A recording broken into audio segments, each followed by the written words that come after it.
जयचंदों की राजस्थान में कोई जगह नहीं है, मगर अब लोकेश शर्मा जो कर रहे हैं वो जयचंदों जैसा काम ही कर रहे हैं। वो दौर अलग था जब स्वामी भक्ति की बात की जाती थी। वो स्वामी भी तो ऐसे होने चाहिए। हैं कि 5 साल तक तो मलाई खा ली और अब जब सरकार संकट में है तो खिलाफत कर दी। हजारों करोड़ों रुपए कमा लिए हैं। मैं तो अपना वही काम पहले कर रहा था जो आज कर रहा हूँ। हाँ, मैंने 2023 में टिकट मांगा था पर मिला नहीं, क्या उसकी खुन्नस सही? ये तो सीधे तौर पर बहुत गलत आरोप है। साल 2020 महीना जुलाई का राजस्थान की सियासत में बड़ा घटनाक्रम हुआ जिसमें मानेसर कांड भी शामिल था। और इसी दौरान राजस्थान के कुछ बड़े नेताओं के, राजस्थान के कुछ जनप्रतिनिधियों के फोन रिकॉर्डिंग के कुछ ऑडियो क्लिप्स भी वायरल हुए। लोकेश शर्मा से सीधी बातचीत करेंगे। पूर्व मुख्यमंत्री अशोक गहलोत के ओएसडी रहे लोकेश शर्मा हमारे साथ जुड़े हैं। लोकेश जी, सोशल मीडिया पर जब से आपने ये खुलासा किया है तब से एक बात बड़ी चल पड़ी है, वो ये है कि राजस्थान को स्वामी भक्ति के लिए जाना जाता है, स्वामी भक्तों की यहाँ पर बयार रही है। जयचंदों की राजस्थान में कोई जगह नहीं है, मगर अब लोकेश शर्मा जो कर रहे हैं वो जयचंदों जैसा काम ही कर रहे हैं। वो दौर अलग था जब स्वामी भक्ति की बात की जाती थी। वो स्वामी भी तो ऐसे होने चाहिए। ये डिपेंड एक व्यक्ति पे नहीं करता। और कौन से जयचंदों की बात कर रहे हैं? मैंने अपनी भूमिका का 100% ईमानदारी से निर्वहन किया। जब तक मैं पद पे था, सरकार थी। मैंने अगर इस तरीके का कोई खुलासा किया होता तो ये सरकार पहले भी तो गिर सकती थी। मुझे नुकसान करना होता तो विधानसभा चुनावों से पहले मैं ये सारे खुलासे करता, ताकि जो सीटें आ सकती थी वो भी ना आए।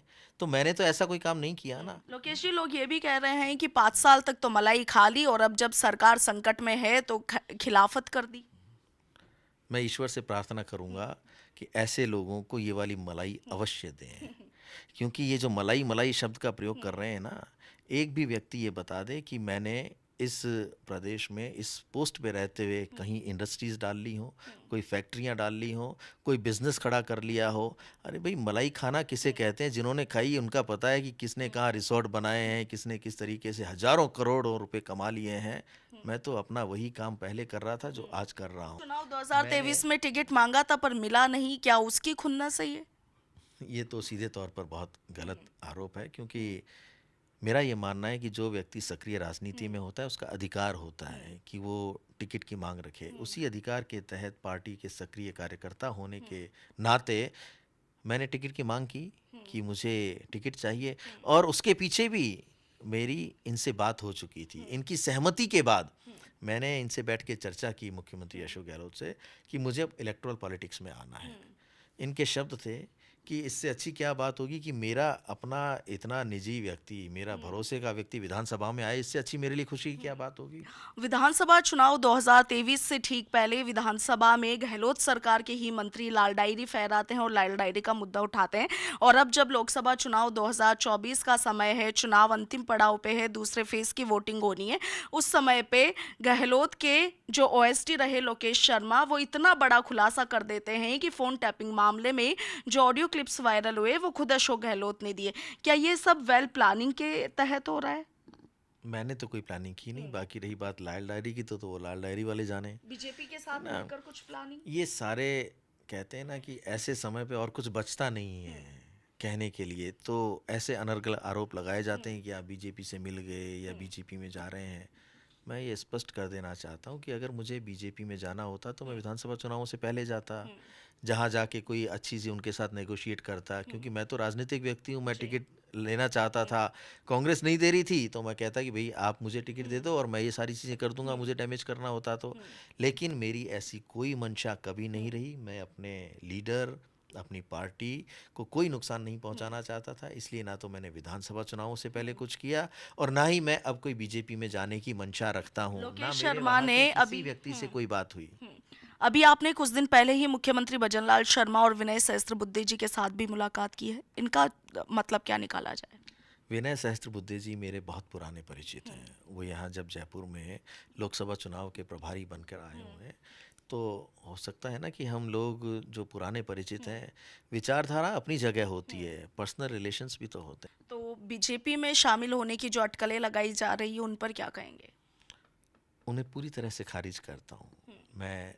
ना तो मेरी मुलाकातें इसलिए हुई कि मैं बीजेपी में जा रहा हूँ, लेकिन मुलाकातों को इस रूप में तूल दिया गया कि शायद मैं वहाँ जाने का कोशिश कर रहा हूँ या उनके साथ मिलजुल के ऐसा कर रहा हूँ। आप कह रहे हैं कि अशोक गहलोत स्वयंभू रहे हैं, वो चाहते हैं कि राजनीति में सिर्फ वही रहे, वो अपने आगे किसी को नहीं देख सकते, और कुछ कुछ ऐसी बातें सचिन पायलट को लेकर भी सियासी गलियारों में लगातार उठाई जाती रही जब उनके मुख्यमंत्री बनने की बातें अभी कुछ विधानसभा चुनावों के समय चल पड़ी थी।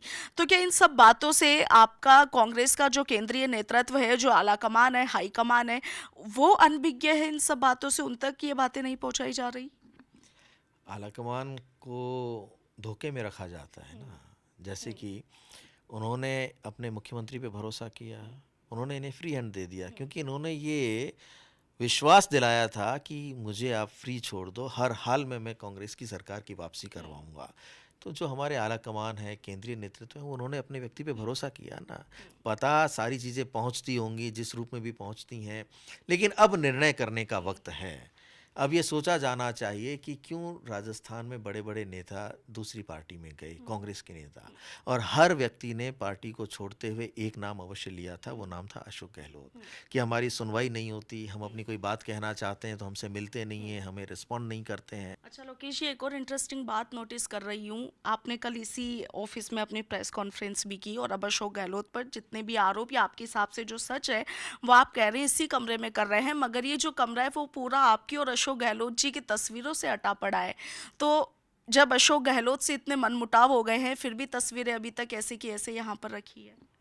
किसने कहा मेरे अशोक गहलोत से कोई मनमुटाव हो गए हैं? अशोक गहलोत जी से मेरे कोई मनमुटाव नहीं है। उनके कर्मों से मनमुटाव हुए हैं। जो उन्होंने किया वो आदरणीय थे, आदरणीय हैं और मेरे लिए आदरणीय जीवन भर रहेंगे। अच्छा, कल से जब से आपने प्रेस कॉन्फ्रेंस करी है, ये सारे बड़े खुलासे हुए हैं, किसी कांग्रेसी नेता का आपके पास फ़ोन आया, किसी ने बातचीत करी आपसे? नहीं, मुझसे किसी ने बात नहीं की, लेकिन हाँ, मुझे पास धमकियाँ बहुत सारी आ रही हैं तरह तरह की ना। हालांकि हो सकता है बड़े लोग बचकानी बातें करते हैं, लेकिन फ़ोन पे भी, सोशल मीडिया पे भी, कमेंट्स में भी तरह तरह की धमकियाँ दे रहे हैं। कोई उठा के ले जाने की बात करता है, कोई मारने की बात करता है, कोई ये कहता है कि आप निकलो आपको देख लेंगे, क्योंकि वो सच्चाई से अनभिज्ञ हैं। लेकिन ये ज़रूर कहना चाहूँगा कि ऐसे लोगों को सावधान रहना चाहिए, धमकी जैसे शब्दों का प्रयोग नहीं करना चाहिए, क्योंकि अब फिर मैं अपनी सुरक्षा को लेकर और अपने परिवार की सुरक्षा को लेकर चिंता ज़रूर जाहिर करूँगा कि अगर कोई भी घटना होती है किसी भी रूप में मेरे साथ या मेरे परिवार के किसी भी सदस्य के साथ, तो उसके जिम्मेदार सीधे तौर पर अशोक गहलोत होंगे। तो देखिए, लोकसभा चुनाव 2024 के दूसरे फेज की मतदान प्रक्रिया से ठीक पहले पूर्व सीएम अशोक गहलोत के ओएसडी ये इतना बड़ा खुलासा अपने ही गुरु कहे जाने वाले अशोक गहलोत के खिलाफ कर दिया है। तो आपका क्या कुछ ख्याल है? कमेंट सेक्शन में जरूर लिखिएगा कि लोकेश शर्मा द्वारा दिए गए तमाम स्पष्टीकरण पर आप क्या कुछ सोचते हैं, ये आप कमेंट सेक्शन में बताइएगा। फिलहाल के लिए इतना ही। मैं आपके साथ इशिका जैन, वीडियो जर्नलिस्ट कृष्ण कुमार शर्मा के साथ, पंजाब केसरी, राजस्थान।